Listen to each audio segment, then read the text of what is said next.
If you're looking for some Christmas candle decor ideas, you've come to the right place. Hi there, my name is Sandra, and I'm the creator of DIYs at the Schwowin's Nest. I'm so glad you're here. I was so excited when I found this solid wood block at my local dollar store. It was only $5. It's got this great full design on it, and I decided to use my sanding block to start sanding some of that off. Then realized that's going to take me forever, and with me having to use the brace for my hand, I thought I would just take my little rotary tool here with the sanding disc, and that came off really easy. You can see how simple I'm being able to get all of this paint off right down to the bare wood. I cut down a few of these small spindles and I'm going to use these as feet and create a riser from this.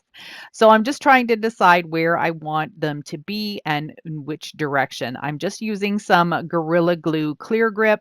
Now I did find that this glue didn't work too well, so I ended up switching over to my Weld Bond glue, and that really made a big difference. I'd like to take a quick moment to thank all of my current subscribers. I really appreciate each and every one of you, and I'm so grateful for your support. If you're new to my channel and you like what you see, I'd love it if you could hit that red button too. I left the legs on the floor overnight with something heavy on top to make sure that they were really secure. Now I'm just going to give it a couple of coats, top and bottom, of some white paint. You can use chalk paint. I'm just using regular wall paint that you can get at the hardware store, and I always buy flat white. To dress up this little riser, I'm going to be adding some holly and berries that I found on Cricut Design Space. I used my Cricut Explore 3 to cut it out on some black vinyl, and I'm just going to go ahead and apply this design, one on this side and then one on the other side. Using a chip brush, I'm just going to use some black paint and give it some dry brushing around the edges, across the top, and everywhere where there is white. I just want it to look a little bit distressed. I don't want to go on too heavy, but I'm just going to make sure that every portion of this gets some distressing. I dressed up the riser with a mini wreath and a white candle, and I think it looks absolutely adorable. It's rustic, it's Christmas, and it fits perfectly in with my decor.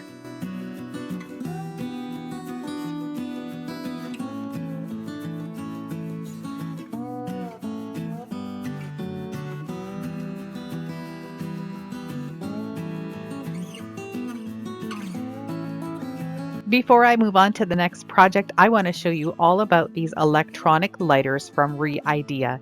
They were kind enough to send me a couple to test out. Each lighter comes with its own charging cord. Simply plug it into the end and charge it up. Each charge will let you use it about 100 times before you'll need to charge it again. I think that's pretty awesome. It also comes with some safety features. There's a switch down at the bottom that has to be turned on in order to activate it. Then you just simply push it up just like a lighter, and you can see the electronic current is being pushed out between the two prongs. Of course, these lighters are for candles, but you can also use them for camping, for at your cottage, which is what I'm going to do, and even for your barbecue. I've got all the links down in my description box, so make sure you check them out. If you go thrifting like I do, don't skip the clear glass. Sometimes you find some real gems there. These are two candlesticks that were clear glass, and in preparation for painting, I took them to my garage and sprayed them with one coat of Rust-Oleum clear matte finish. Now, I didn't realize, because I've never done this before, that the Rust-Oleum clear matte dries frosted. I had never tried spraying it on glass before, so I'm really super excited that I don't have to go and buy some special frosted paint in order to achieve this effect. I just used some Gorilla Glue clear grip, and I'm going to glue on these little dishes to the top of my candlesticks. Then I'm going to give the dishes themselves a spray of the Rust-Oleum clear finish as well. If you want a thicker frosted look, just give them another coat. This year for Christmas, I decided to do the same thing that I did for my fall decor DIYs. I'm using up as much of my stash items first before I go to the store to purchase new. These are the garland ties that you can get at the Dollar Tree, and I don't like the look of them. They look kind of cheap when they have those little fronds so long. So I just take a pair of scissors and I trim it down, makes it look a little bit more high end. The next thing I'm going to do is just run my fingers across that just to make sure that there aren't any long pieces that I've missed. So basically, I'm just giving it a haircut. If you can, when you do this, just hold it over a garbage pail because that just makes it easier for cleaning up. I'm going to hot glue this little garland right underneath the lip edge of the little container that I've got glued onto my candlestick, and I'm just going to hold it in place until the glue sets up. This is a wired garland, so it's great. It will take a round shape really nicely, but to start, you just have to hold it down, otherwise it's going to pop off. I'm adding some little mini pine cones. These are tiny little hemlock pine cones, and I do forage these when I'm at my cottage. We have quite a few hemlock trees on our property, and it's really easy just to scoop them up in the fall. So I'm going to just take them all the way around, and then I'm going to add some little cedar branches. I think that's what they are. They're just little plastic pieces. I'm going to add those in between. And then for a final Christmas touch, I'm going to add some of the red pip berries. The cedar branches are really long, but I'm just trimming off the little edges.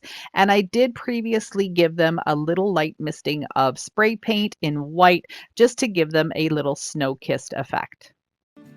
I added some tea lights into the top, and these turned out so pretty. I think they're really elegant. They're still a little rustic because they've got those pine cones and the pip berries, but I think these are really pretty, and I'm going to be really excited to display them for Christmas this year.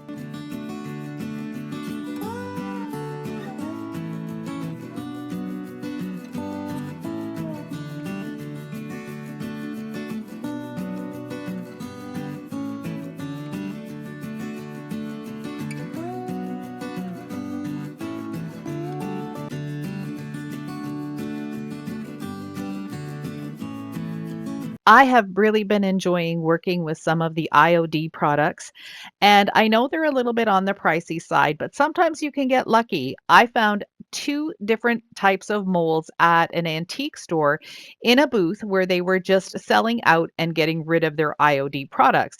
So I got these for half price, and that means it was only $17. That's Canadian, so that's probably only about $12 or $13 US. I'm going to be using some of the air dry clay, and this is the first time I'm using the air dry clay from IOD. So I'm going to just compare this clay to the clay that you can get at Michael's. The first thing I'm doing is using a paintbrush and some cornstarch, and I'm just making sure that I cover all of the areas of this mold. The cornstarch is going to help release the clay from the mold. I took a piece of clay and I stretched it into a snake shape, and now it's just much easier to push it into the mold without having to put different smaller pieces together. I'm just going to make sure that it's fully immersed in the mold, and then I'll use my finger to just push off any of the excess clay. It really helps that these IOD molds have this micro rim on the edge, which really gives you a nice clean cut. For long pieces like this, I have found the best way is to put your mold upside down and then just slowly start peeling the mold back. So when the clay comes out, it's already laying flat on your desk. This is just something that I learned just by doing trial and error. If you have any other ideas for me to be able to do this a little bit easier, please let me know in the comments because I am new to all of these products. I think this turned out absolutely beautiful. And my idea for this is to take the mold and glue it onto the outside edge of this terracotta saucer. These are saucers you can get very easily at the Dollar Tree. I think they pretty much carry them year round. And I'm going to use my Gorilla Glue Clear Grip. I'm going to put it onto the terracotta saucer, making sure that the whole area is covered with glue. That's really important. If you skip any areas with your clay, when it dries, it may have a tendency to crack or chip. Now, the air dry clay dries really nicely, and I didn't have any issues with that. But I have just found using other more inexpensive clays that sometimes if you don't have it glued down permanently everywhere, it will fall off. This DOS clay is from Michaels. I think it's about $17 and it's about twice the size of the IOD air dry clay, which I think is about $22. So I'm going to go ahead and do the same thing with the cornstarch, and I'm just using the smaller piece. Now, I'm sure you guys noticed that I don't have any footage of me actually gluing on the air dry clay to the saucer. I must have turned my camera off and forgot to turn it back on again. That's just something that happens sometimes. So now I'm going to work with the DOS clay. I did find that this clay is more wet and a little bit more sticky. I'm doing the same thing, kind of making a sausage or a snake here, and then I'm just going to push it in. Now, because this is a little bit of a more wet clay, it does tend to stick to your hands a little bit, so it kind of pops up every once in a while. You've just got to lay it back down and reshape it into the mold. But it did work off really well with the micro rim. I was really impressed with this part of it because this clay is much softer and it did come off a lot easier. With this design, I had to use 2 strips, and I think I even had to do a tiny little piece just to make sure it went all the way around. Now I've got the glue on the saucer, and I'm just very carefully pressing down the clay onto the saucer. When I get to the top, I'm just going to very gently press it into the glue, make sure that it's all really secure. I'm really glad I tried out the IOD clay because I found that there really wasn't that much of a difference in how they work. It is a little bit of a drier clay compared to the DOS clay, but they both had the same amount of shrinkage after they were dry. What I'm doing here is just taking a pencil and just a little bit of some spackling to fill in any of the gaps. You could definitely just use another little piece of clay, but since the DAP dries clear and I'm going to be painting these a darker color anyway, it doesn't matter. I'm going to be making some large candlesticks with these terracotta saucers. And what I'm doing now is just using a block that I had already created and cutting out a couple of pieces of these wood signs that you can get from the Dollar Tree. I tend to find them very rarely, so when I do, I grab them. I'm going to use my miter box and just a regular hacksaw to cut the wood. It's really nice and soft, so it doesn't take a lot of effort to do this. I cut 2 longer pieces that I'm going to glue together to make a block just like the one I'm sanding right now. And then I also cut 2 smaller pieces that are going to be the base of my candlestick as well. I wanted to just round out some of these corners and edges and make these look a little bit more old and weathered. I'm using some wood glue and some hot glue to glue all of these pieces together. For some reason, I have misplaced my weld bond glue. I know I've got a brand new bottle hanging around my house somewhere, but I can't seem to locate it right now. So this glue will have to work. And it actually does. It works out really well. It's LePage construction glue. I'm just going to put these all together and then wipe off any of the excess glue. For the second base, I just need to assemble the 2 longer pieces, put them together, and then glue the smaller piece on top like I did the previous one.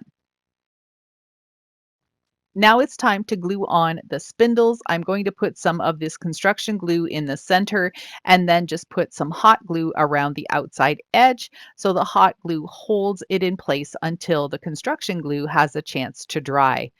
These are some bedpost spindles that I had in my garage, so I thought it was time to use these. They've been sitting there for quite a bit, and I kind of think they look like bowling pins, and you'll have to let me know if you think so too. So I think that's one of the reasons why I wasn't using them. They kind of looked a little weird to me. But anyway, I think these turned out pretty good. One thing I want to caution you about, these terracotta saucers have a little bit of something sticking out at the bottom. They're not completely flat, and I didn't realize that until I had already glued these on. So my saucers ended up being a little crooked on each of these spindles. So make sure you check that out. If there's a little knob or nublet sticking out on the bottom of the saucer, sand it down a little bit first before you attach them to your spindles. I'm going to give these candlesticks a couple of coats of this medium gray chalk paint. This is just a DIY chalk paint that I created using white and black paint to get the gray color that I wanted and then adding some talc. I'm going to do everything in this color and then I'll distress it after. I decided to go with white to distress these, and I'm just using a little chip brush. I started off again with a really light touch and then added a little bit more as I went. You can see the top there where the clay is. It looks absolutely gorgeous. All those details were brought out with the white paint. I always start out with a light touch and then gradually increase the colors as needed. But look at how this clay is just so pretty on the outside of these saucers. I really love this look.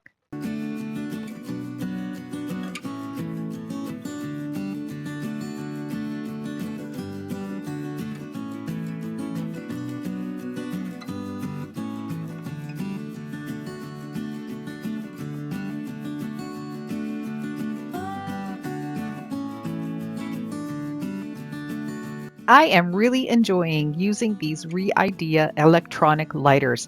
They're so convenient and they're so safe to use, and they light those candle wicks lickety split. These REIDEA lighters were featured on NBC as one of the top rated sustainable items for your home. So you're going to want to make sure you have one, especially now in the Christmas season when we're lighting up our candles. I've seen some people use nail polish in water to decorate some jars or candles or different things. So I decided to give this a try as well. I grabbed three colors of nail polish from the Dollar Tree. This is a silver that's got some glitter in it. I have a dark frosty green and then a dark red, which kind of turned into more of, I guess, maybe a cranberry or a raspberry color, but I think they turned out nice anyway. You just take a bucket or a bowl with some water in it and make sure you use something that you don't care if you wreck because the nail polish is going to stick to that container. I just dripped in some of the silver. Now I'm going to go ahead and put some of the green in, and then I'm also going to use some of the red. I just used a bamboo skewer to kind of move the paint around a little bit and create more of a streaky design look. Now I'm just going to take my jar that's really nice and clean and I'm going to start dipping it into the water. The nail polish is going to stick to the glass and it's going to just lift off right from on top of the water. It's okay if you get a little bit of water inside your glass. That's not going to matter. It's just sometimes a little tricky to hang on to it if you want everything covered. I did end up getting some nail polish on my fingers, but hey, that's all part of crafting. So just keep dipping it until you get the look you want. This one had a lot thicker of a surface on it than the first one I did, which I'll show you shortly, but I think they both turned out really cool. I added a couple of tea lights, and of course I lit them up using my REIDEA electronic lighter. These turned out really pretty, and what I really love about using the nail polish on the glass is that if I want to do something different with them next year, I can simply remove the nail polish.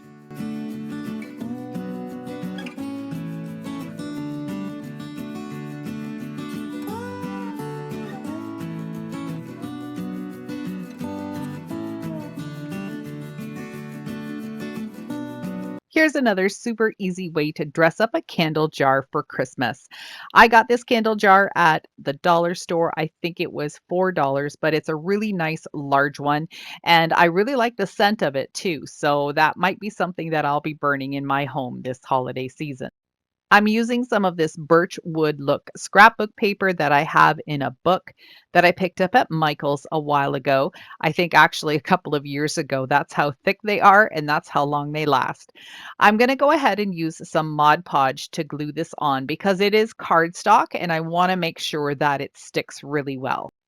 I'm going to apply the Mod Podge in 2 to 3 inch sections and then apply the paper. Make sure that it's adhered really well, and then I'll just move on and do another short section.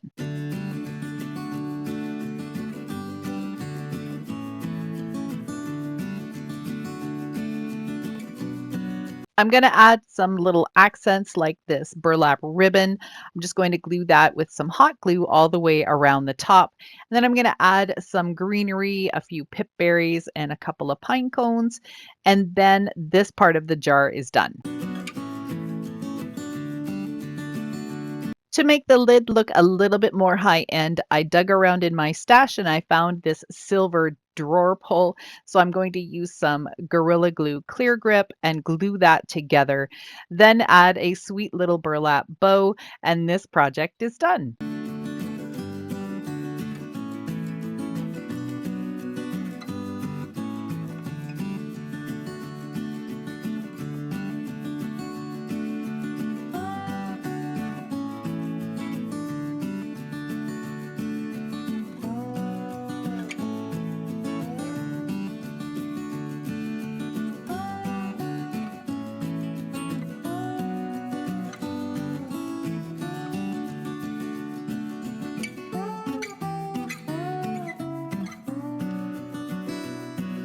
Here's another fun project that I think you'll like.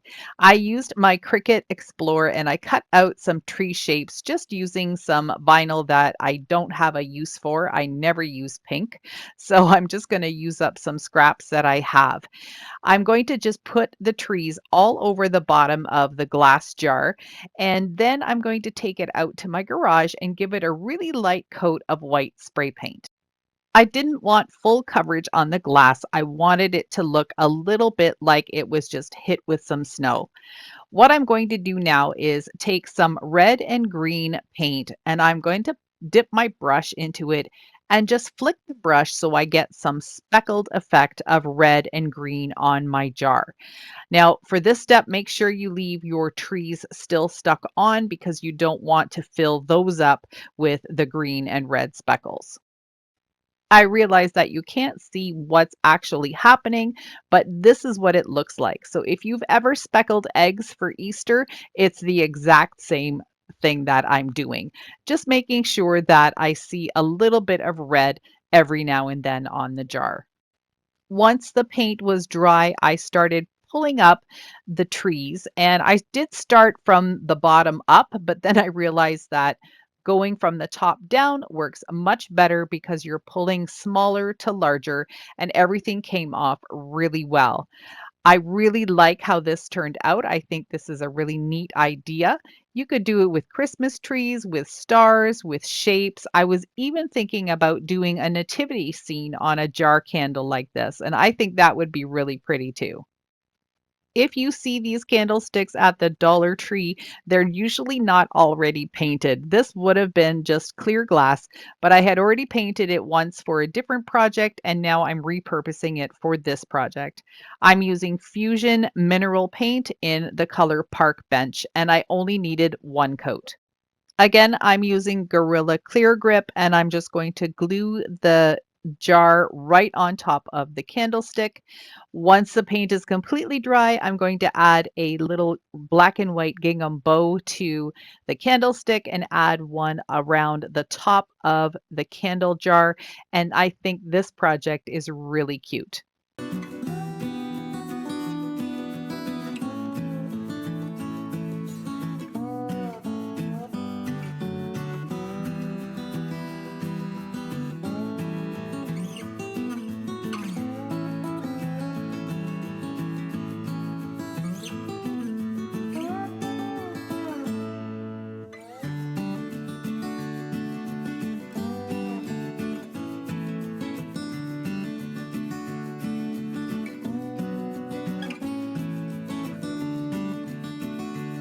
I bought this really big wine glass thinking that I would like to make a candle holder out of it. At first, I was going to use it in the traditional way, but then I decided to make it a mini cloche. What I'm doing here is with a stencil brush, I'm just creating some hand painted Christmas trees. These are super easy to do. Just make sure that your brush is loaded with paint and then go with the direction of how a tree would be. You can do them straighter, you can do them with a little bit of a curve like I'm doing, and I'm just going to add these all the way around the bottom of the glass. I'm making them in different sizes so it's not 100% perfect. And if the tree is a little fat or a little skinny, that's okay too because not all trees out in nature are perfect either. Using the same size stencil brush, I'm now dipping it into white paint and just pouncing a little bit all over the trees to give them a snow-kissed look. If you are not comfortable doing some freehand painting, you could definitely duplicate this by printing out some green trees and simply gluing them onto the glass. You could also trace out some trees and then fill them in with the paint. There's a whole bunch of different ways that you could achieve this look without doing the hand painting. Now I'm using the same stencil brush, but I'm adding a lot more paint to it, and I'm just pouncing around the rest of the glass to make it look like the snow is falling on the trees. It's okay if you have some big chunks and little chunks. You want this to look as natural as possible. For the bottom portion of the glass, I'm using the white paint again, and I'm going really thick just to give it the look like the trees are sitting on some fallen snow. Using the bottom end of a paintbrush, I'm dipping it in some silver paint and just doing some random dots throughout the snow. I thought this would just add a little bit more of a festive look to it. Using a glass marker that I found at my dollar store, I'm just going to go ahead and start outlining the trees a little bit. I want this to look whimsical and rustic and not too perfect. And I really like how it turned out. At first, I thought there might be too much black on it, but I really like how it made it look more like a character rather than trying to create the look of real trees. For a final finishing touch to the trees, I'm taking an oil-based paint pen and just making some little ornament dots on it. I think this really gave a little bit more, again, of a festive look to this piece. I wanted to pull out some more of the red color, so I'm just taking a tiny little bit of red gingham ribbon and hot gluing it onto the middle part of the stem. And then I've created a little two-loop bow that I'm going to glue right on top. I'm going to be putting this tea light candle on the top of the stem and I'm going to light that up, but it's just in this plain silver shell. So I'm taking a little bit more of the white and red gingham ribbon and I'll just glue that all the way around and that will tie the whole piece together. I found a little white saucer that I added some more of the ribbon to and used that as a base for this cloche candlestick. Inside, there is a non-flammable candle, so it's an LED candle, but I do have a real candle that I lit at the top using the REIDEA Lighters.